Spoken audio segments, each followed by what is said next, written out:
Hello बच्चों, हमारे YouTube channel पे एक बार फिर से स्वागत है। हम पढ़ रहे हैं क्लास 10th की chemistry chapter number 4 carbon and its compound. इस चैप्टर का आज का ये सेकंड लेक्चर है। ठीक है, इसके पहले वाले लेक्चर में हम लोगों ने कोवैलेंट बॉन्ड क्या होता है, कोवैलेंट कंपाउंड क्या होते हैं, इसके अलावा इलेक्ट्रॉन डॉट स्ट्रक्चर पढ़ा था। ठीक है, और इसके अलावा कुछ बेसिक इंट्रोडक्शन देखा था कार्बन के बारे में। ठीक है, तो आज का हमारा टॉपिक है एलोट्रॉप। तो टाइम ना वेस्ट करते हुए स्टार्ट करते हैं आज का टॉपिक एलोट्रॉप। चलो तो बताओ भैया एलोट्रॉप्स क्या होते हैं, एलोट्रॉप्स क्या होते हैं।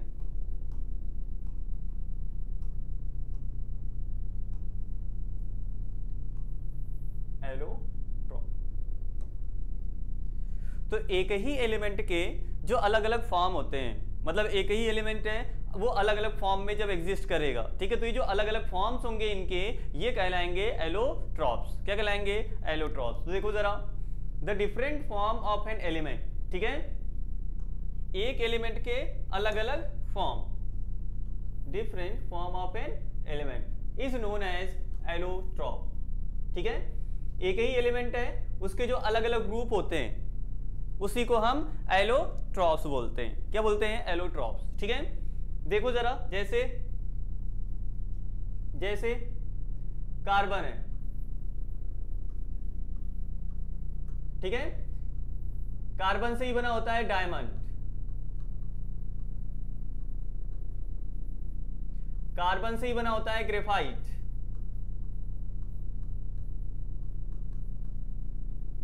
और कार्बन से ही बना होता है फुलरीन।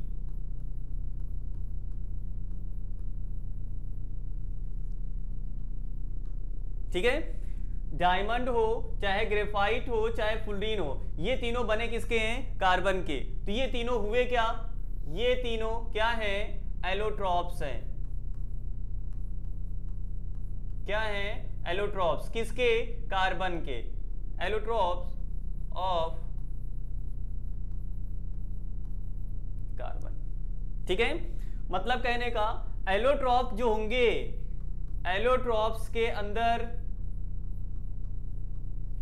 एलिमेंट क्या होगा? सेम होगा। एलोट्रॉप्स के अंदर सेम एलिमेंट्स होते हैं। भाई जब एलिमेंट सेम होंगे तब तो कंपाउंड सेम होना चाहिए। एलिमेंट सेम होगा तो उससे फॉर्म वाला होने वाला मॉलिक्यूल या कंपाउंड क्या होगा? सेम होगा। नहीं भैया, यहां पर डिफरेंस होता है थोड़ा, और वो डिफरेंस किस में होता है? इनके अरेंजमेंट में। ठीक है, same element but have different arrangement.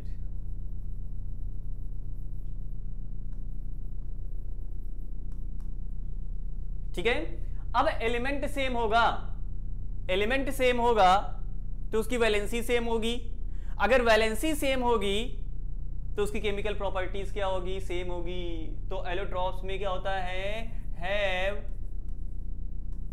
Same chemical properties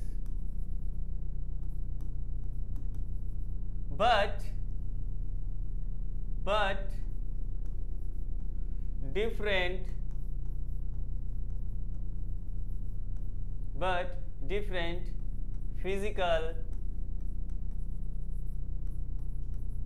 properties।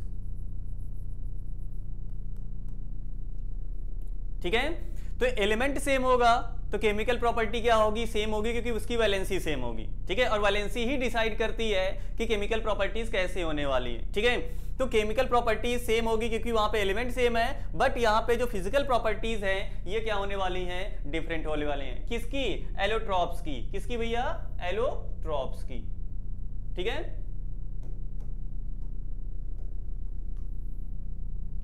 तो जो एलोट्रॉप्स होते हैं इनकी same chemical properties but different physical properties होती हैं। चलो भैया और देखते हैं कार्बन के एलोट्रॉप्स के बारे में थोड़ा सा पढ़ना है। जैसे पहले बात कर लेते हैं किसके बारे में? डायमंड के बारे में। डायमंड में क्या होता है, जो एक कार्बन होता है ये डायरेक्टली 4 कार्बन से अटैच्ड होता है, वो भी 3D में। ठीक है, एक कार्बन डायरेक्टली कितने कार्बन से अटैच्ड होता है, 4 कार्बन से। ठीक है, वो भी कैसे अरेंजमेंट होता है इसका देखना जरा, अरेंजमेंट कैसे होता है वो मैं दिखा रहा हूं। ठीक है, चलो देखो जरा यहां पे, जैसे ये पेन हो गई, ये स्टाइलस है, ये ऐसे अरेंजमेंट होता है इनका। ठीक है, ये ऐसे अरेंजमेंट होगा इनका, ये ऐसे आप दिखा सकते हो। तो ये 3D में है कि नहीं है, ये किसमें है, 3D में। ठीक है, एक कार्बन यहां पे, एक कार्बन यहां कार्बन, यहां कार्बन, यहां कार्बन। तो अगर आप देखो ये सेंटर वाला जो कार्बन है ये कितने कार्बन से अटैच्ड है, 1 2 3 4, बदले में इनके आगे भी होगा। ठीक है, ये भी आगे कितने से अटैच्ड होगा, 4 से, ये भी कितने से अटैच्ड होगा, 4 से। ठीक है, और वो भी किसमें होता है, 3D में होता है। किसमें होता है, 3D में, इन 3D। ठीक है, और ये जो स्ट्रक्चर होता है, अभी ये जो हमने स्ट्रक्चर बनाया, ये जो स्ट्रक्चर बनाया ये टेट्राहेड्रल स्ट्रक्चर होता है। कौन सा स्ट्रक्चर है, टेट्राहेड्रल स्ट्रक्चर।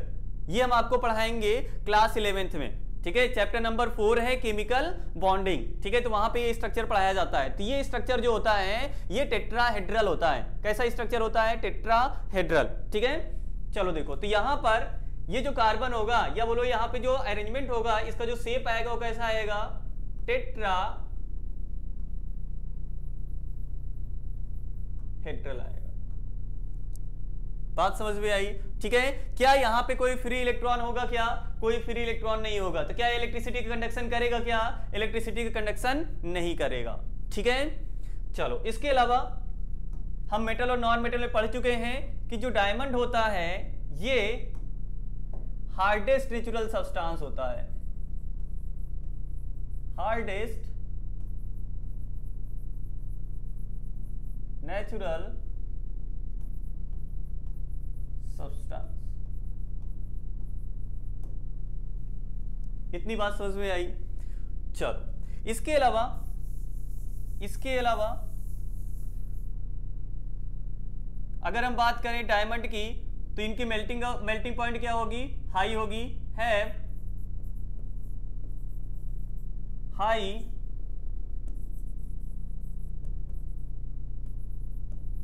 Melting point. ठीक है, चलो इसके बाद नेक्स्ट पढ़ लेते हैं किसके बारे में, ग्रेफाइट के बारे में।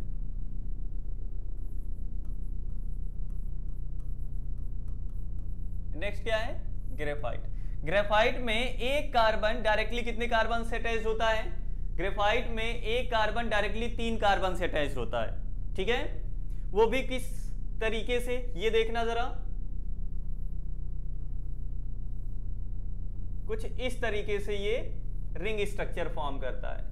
ग्रेफाइट में जो कार्बन्स होते हैं वो कुछ इस तरीके से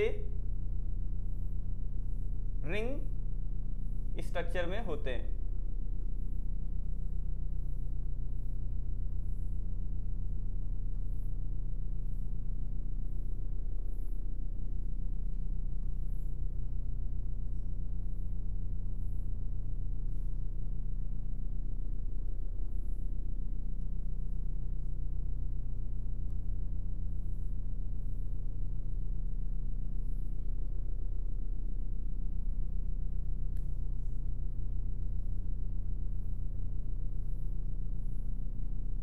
ठीक है, और यहां पर देखो जैसे जितने भी डॉट्स हम बना रहे हैं, ये डॉट्स सभी पे क्या है, कार्बन्स अवेलेबल होते हैं। ये जितने भी ग्रीन डॉट्स बना रहे हैं सभी जगह क्या है, यहाँ पे कार्बन अवेलेबल है।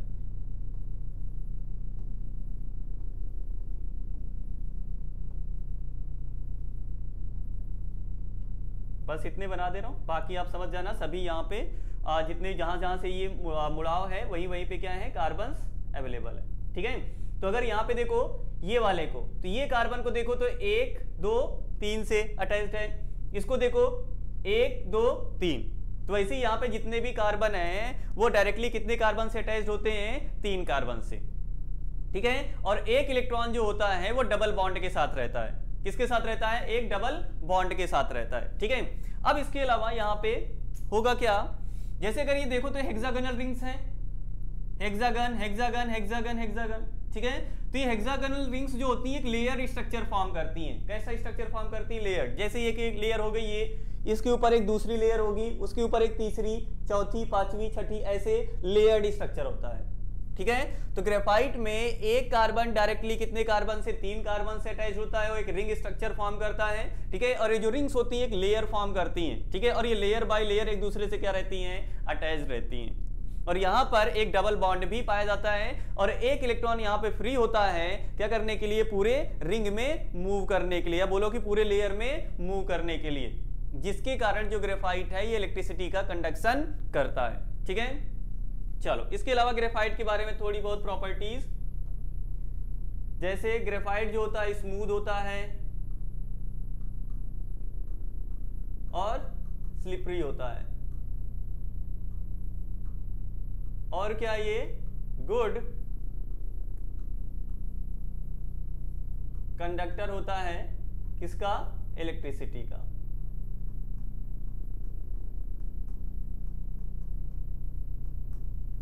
ठीक है, चलो तो आओ देख लो भैया। देखो यहां पे allotropes have same chemical properties but different physical properties, ये तो हम पढ़ चुके हैं पीछे।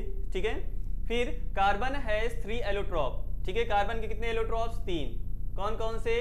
डायमंड हो गया पहला, देन ग्रेफाइट और फुलरीन। ठीक है, नेक्स्ट देखो जरा, नेक्स्ट क्या है? In diamond each carbon atom is bonded to 4 other carbon atoms. ठीक है, डायमंड में एक कार्बन कितने कार्बन से अटैच होता है? 4 कार्बन से अटैच होता है, forming a rigid 3 dimensional structure. ठीक है, यहां पे 3 डायमेंशनल स्ट्रक्चर होता है, अभी हमने दिखा दिया आपको। ठीक है, फिर diamond can be synthesized by subjecting pure carbon to very high pressure and temperature. ठीक है, मतलब हम डायमंड को आर्टिफिशियली भी फॉर्म कर सकते हैं। डायमंड को हम आर्टिफिशियली भी फॉर्म कर सकते हैं। कैसे फॉर्म करेंगे? कार्बन को बहुत हाई टेम्परेचर और हाई प्रेशर पर हम क्या करेंगे? रखेंगे। ठीक है, तो उसका जो अरेंजमेंट है वो जैसे नेचुरल डायमंड में होता है वैसे ही उसका अरेंजमेंट हो जाएगा। ठीक है, और डायमंड का फॉर्मेशन हो जाएगा। फिर these synthetic diamonds are small.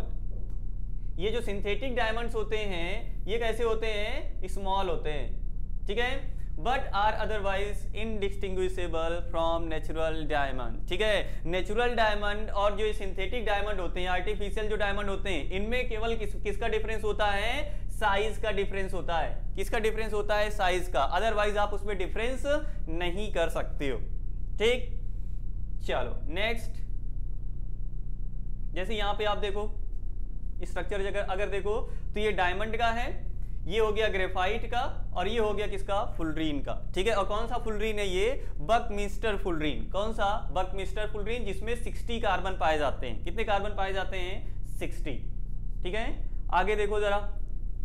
In graphite each carbon atom is bonded to 3 other carbon atoms. ठीक है, ये बता चुके हैं कि ग्रेफाइट में एक कार्बन 3 कार्बन से अटैच्ड होता है इन सेम प्लेन, एक प्लेन में, गिविंग अ हेक्सागोनल एरे।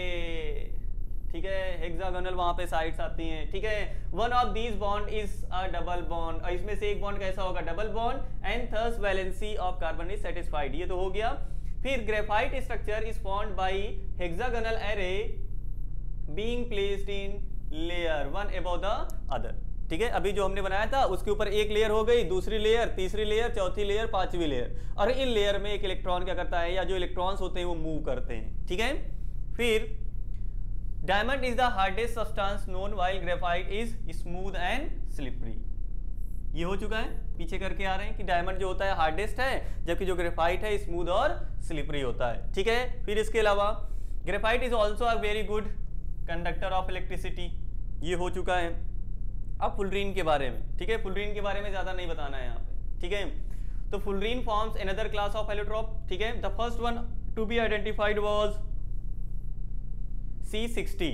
ठीक है, पहला फुलरीन कौन सा आइडेंटिफाई किया गया था 660, जिसका नाम क्या था, बकमिंस्टर फुलरीन।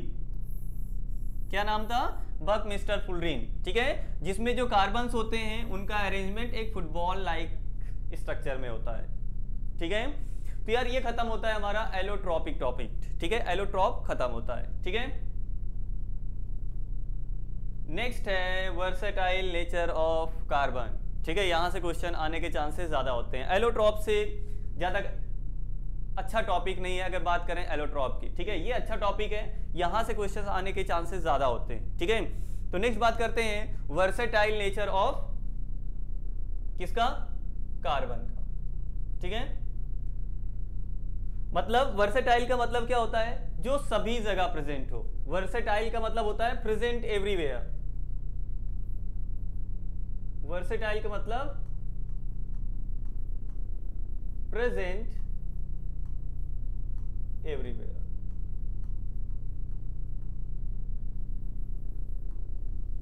ठीक है, तो दो फैक्टर होते हैं, दो फैक्टर हैं जिसके कारण जो कार्बन है, कार्बन के कंपाउंड मिलियंस में पाए जाते हैं और वो सभी जगह अवेलेबल होते हैं। कार्बन के कंपाउंड मिलियंस में होते हैं और नियरली सभी जगह अवेलेबल होते हैं। इसका मेन दो रीजन है।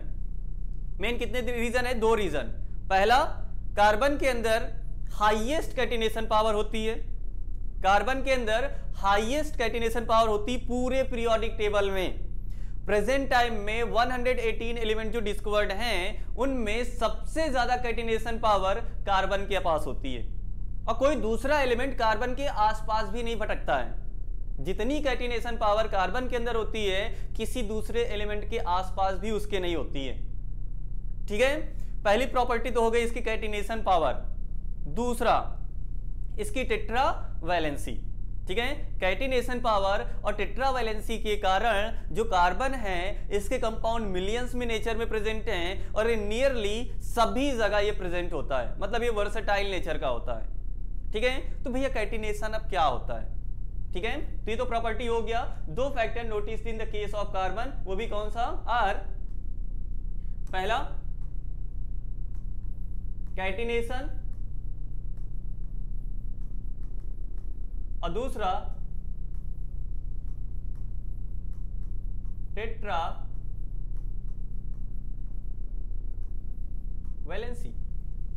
ठीक है, तो सबसे पहले हम बात करेंगे किसके बारे में, कैटिनेशन के बारे में। किसके बारे में, कैटिनेशन, कि आखिर कैटिनेशन क्या होता है। ठीक है, चलो देखो जरा,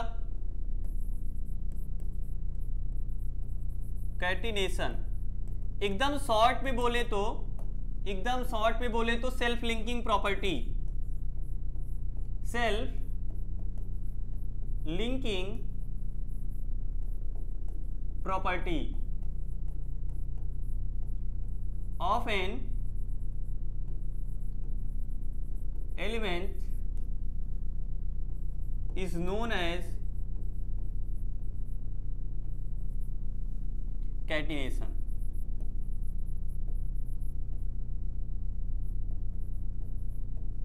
मतलब अपने ही जैसे दूसरे एटम से, अपने ही जैसे दूसरे एटम से बॉन्ड फॉर्म करने की जो प्रॉपर्टी होती है या लिंकिंग की जो प्रॉपर्टी होती है वही कहलाती है कैटिनेशन। ठीक है, जैसे कार्बन है, कार्बन के अंदर मैक्सिमम कैटिनेशन प्रॉपर्टी होती है। जैसे कार्बन है, ये दूसरे कार्बन के साथ बॉन्ड बना सकता है, ये फर्दर दूसरे कार्बन के साथ बॉन्ड बना सकता है और ये ऐसे एक लॉन्ग चेन फॉर्म कर सकता है कितने भी कार्बन की। ठीक है, तो ये जो प्रॉपर्टी है सेल्फ लिंकिंग है ना। ठीक है, एक एटम दूसरे एटम से, सेम टाइप के एटम से क्या कर रहा है, बॉन्ड फॉर्म कर रहा है। यही सेल्फ लिंकिंग प्रॉपर्टी है। ये कौन सी प्रॉपर्टी है, self linking property, self linking property है ये।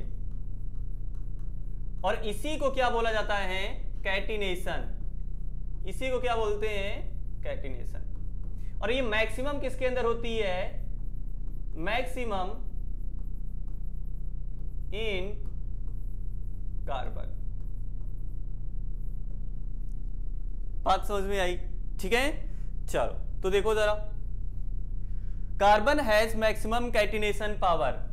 जो कार्बन है इसके पास मैक्सिमम कैटिनेशन पावर होती है, ठीक है, जिसके कारण ये मिलियंस में कंपाउंड फॉर्म करता है। फिर नेक्स्ट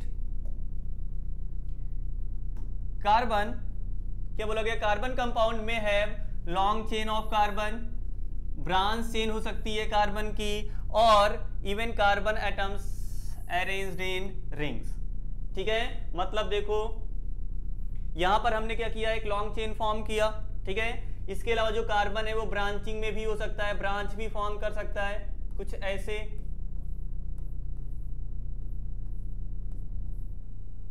ठीक है, ये ब्रांच भी फॉर्म कर सकता है। इसके अलावा ये रिंग स्ट्रक्चर भी फॉर्म कर सकता है कुछ ऐसे,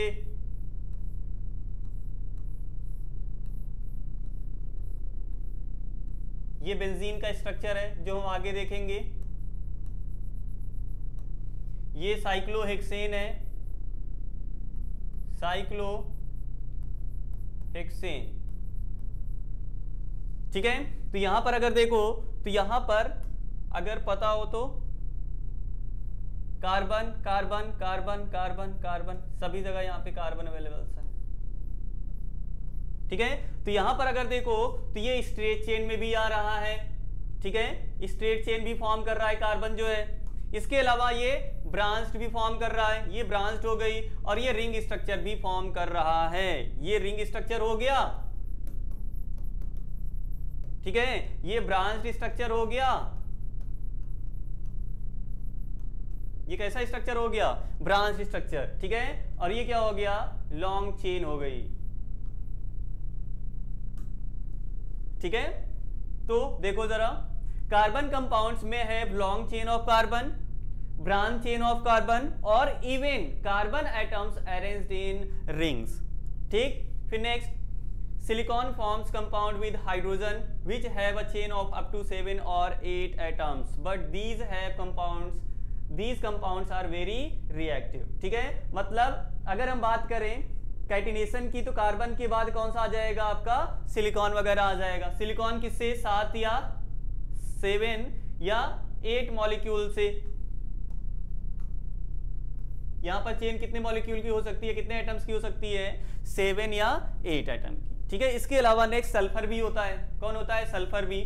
सल्फर भी मेनली जैसे 8, ठीक है, S8 एग्जिस्ट करता है, S8 का एग्जिस्टेंस है, S8 एग्जिस्ट करता है, ठीक है, क्राउन शेप्ड में। किस शेप में, क्राउन शेप, मुकुट होता है,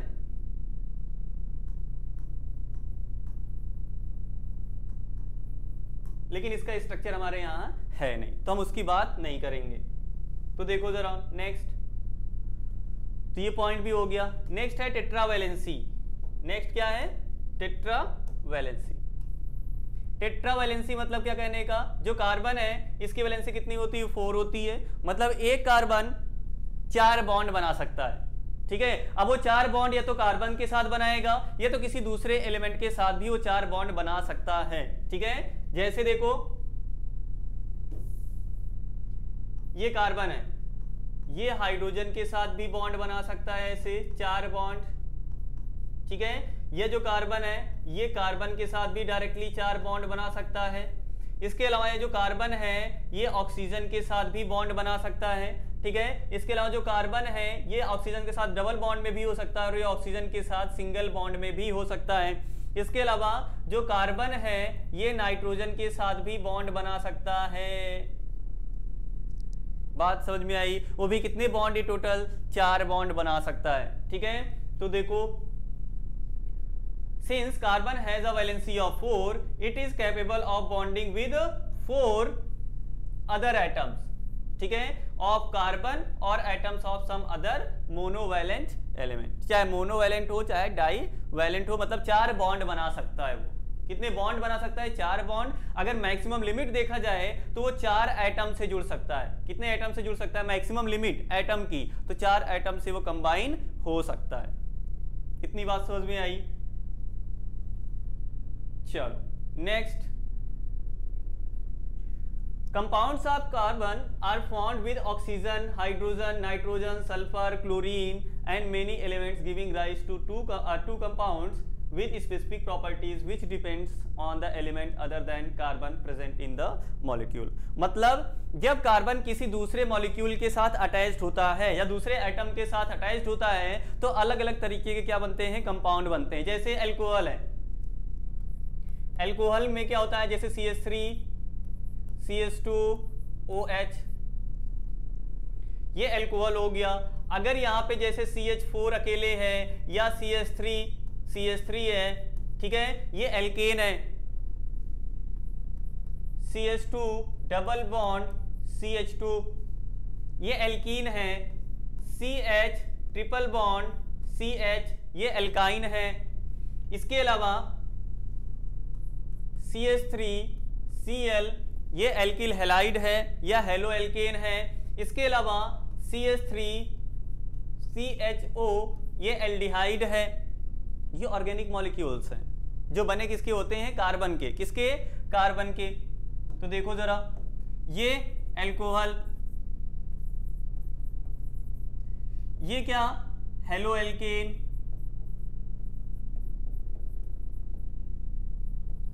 ये क्या है, एल्कीन है,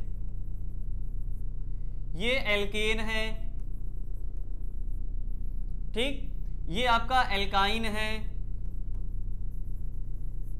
ये एल्डिहाइड है,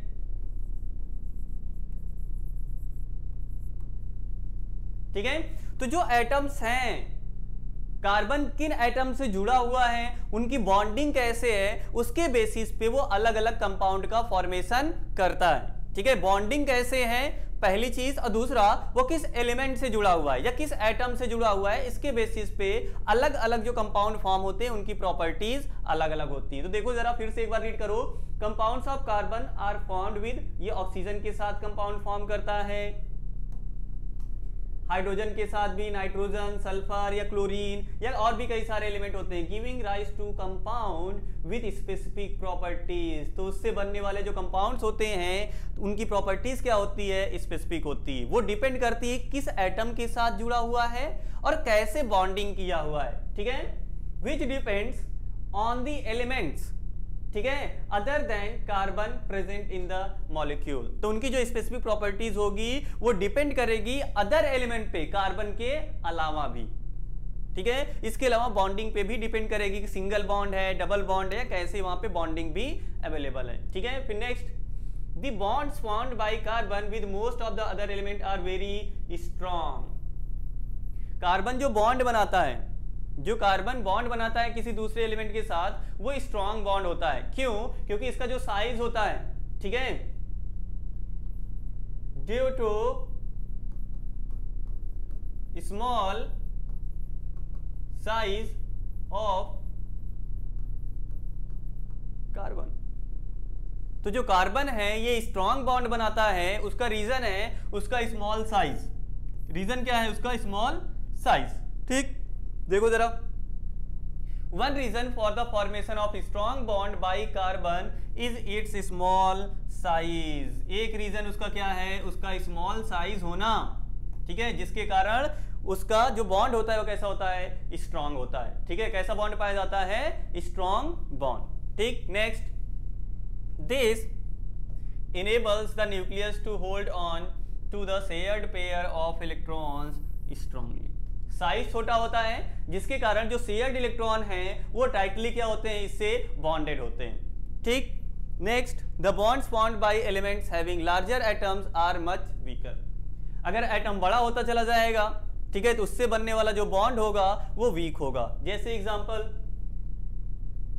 देखो जरा, कार्बन और हाइड्रोजन के बीच में देखो बॉन्डिंग, कार्बन और हाइड्रोजन, कार्बन का भी साइज छोटा, हाइड्रोजन का भी साइज छोटा। अगर हम देखें कार्बन, तो कार्बन